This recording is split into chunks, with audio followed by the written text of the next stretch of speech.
আসসালামু আলাইকুম। News desk এইচডিতে আপনাদেরকে স্বাগতম। শুরুতে জানিয়ে দেব বাংলাদেশের প্রধান সংবাদ শিরোনাম। ইতিহাসের নতুন অধ্যায় খোলার আহ্বান তারেক রহমানের। এবি পার্টি জাতীয় কাউন্সিল 28 ডিসেম্বর। গণতন্ত্রকে টেকসই করতে হবে, প্রতিনিয়ত জবাবদিহি নিশ্চিত করতে হবে বলেছেন আমির খসরু। শেখ হাসিনার পতন হজম করতে না পেরে অপপ্রচারে মেতেছে ভারত সরকার বলেছেন রুহুল কবির রিজভী। এতক্ষণ শুনলেন সংবাদ শিরোনাম, এখন জানিয়ে দেব বিস্তারিত। আমাদের চ্যানেলের ভিডিও যদি আপনাদের ভালো লেগে থাকে অবশ্যই সাবস্ক্রাইব করবেন এবং নিত্য নতুন ভিডিও পাওয়ার জন্য বেল বাটন বাজিয়ে দিন। ইতিহাসের নতুন অধ্যায় খোলার আহ্বান তারেক রহমানের। 21 আগস্ট গ্রেনেড হামলা মামলায় খালাস পাওয়ার পর বিএনপির ভারপ্রাপ্ত চেয়ারম্যান তারেক রহমান বলেছেন, সত্যের সৌন্দর্য হচ্ছে এটি অপপ্রচার ও ষড়যন্ত্রের বিরুদ্ধে নিশ্চিতভাবে বিজয় লাভ করে। তারেক রহমান আরো বলেছেন, আসুন রাজনৈতিক প্রতিহিংসার অবসান ঘটাতে আমরা ঐক্যবদ্ধ হই এবং ইতিহাসের এমন একটি অধ্যায় খুলি যেখানে রাজনৈতিক পার্থক্যের জন্য কারো জীবন বা পরিবার ধ্বংস হবে না। যারা বিশ্বাস ও আদর্শের বৈচিত্র্যকে ধারণ করে নির্বাচনী অংশগ্রহণের মাধ্যমে নিজেদের ভাগ্য নির্ধারণ করে জনগণকে ক্ষমতায়িত করে, সেই যাত্রায় সব নাগরিকের অধিকার ও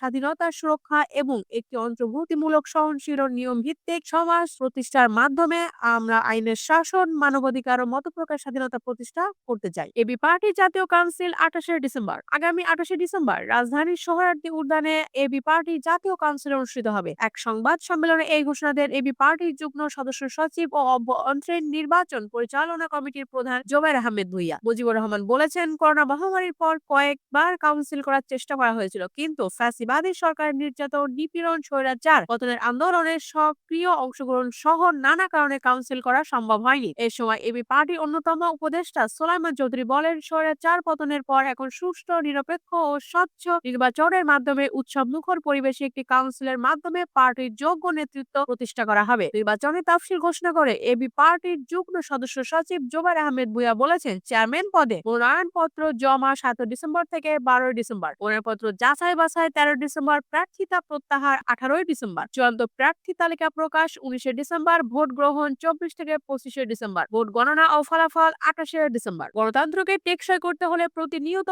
জবাবদিহি নিশ্চিত করতে হবে বলেছেন আমির খসরু। কেবল ভোট দিয়ে গণতন্ত্র নিশ্চিত করা যায় না বলে মনে করেন বিএনপির স্থায়ী কমিটির সদস্য আমির খসরু মাহমুদ চৌধুরী। এ প্রসঙ্গে তিনি বলেন, নির্বাচন যথেষ্ট নয়, গণতন্ত্রকে টেকসই করতে হলে প্রতিনিয়ত জবাবদিহি নিশ্চিত করতে হবে। নাগরিক সমাজ, জনগণ সহ সব অংশীজনকে তার ভূমিকা পালন করতে হবে। বিএনপি 5-7 সংস্কার কমিটি গঠন করেছে বলে উল্লেখ করেন আমির খসরু মাহমুদ চৌধুরী। তিনি বলেন, সংস্কার অবশ্যই করতে হবে, সংস্কার করে সামনের দিকে এগোতে হবে। আর সংস্কার হলো একটি চলমান প্রক্রিয়া, গণতান্ত্রিক প্রক্রিয়ার মধ্য দিয়ে সংস্কার করতে হবে বলে মন্তব্য করেন আমির খসরু মাহমুদ চৌধুরী। তিনি বলেছেন, হঠাৎ করে কয়েকজন মনে করলাম যে এই সংস্কারগুলো দেশের জন্য দরকার, বাংলাদেশের আগামী দিনের জন্য ভালো কাজ হয়ে যাবে। দুঃখিত, এটা হয় না, টেকসই করে না, কারণ এ দায়িত্ব কেউ কাউকে দেয়নি। শেখ হাসিনার পতন হজম করতে না পেরে অপপ্রচারে মেতেছে ভারত বলেছেন রুহুল কবির রিজভী। শেখ হাসিনার পতন হজম করতে না পেরে ভারত অপপ্রচারে মেতেছে বলে মন্তব্য করেছেন বিএনপির জ্যেষ্ঠ যুগ্ম মহাসচিব রুহুল কবির রিজভী। তিনি বলেন, শেখ হাসিনার পতনে তাদের অন্তরে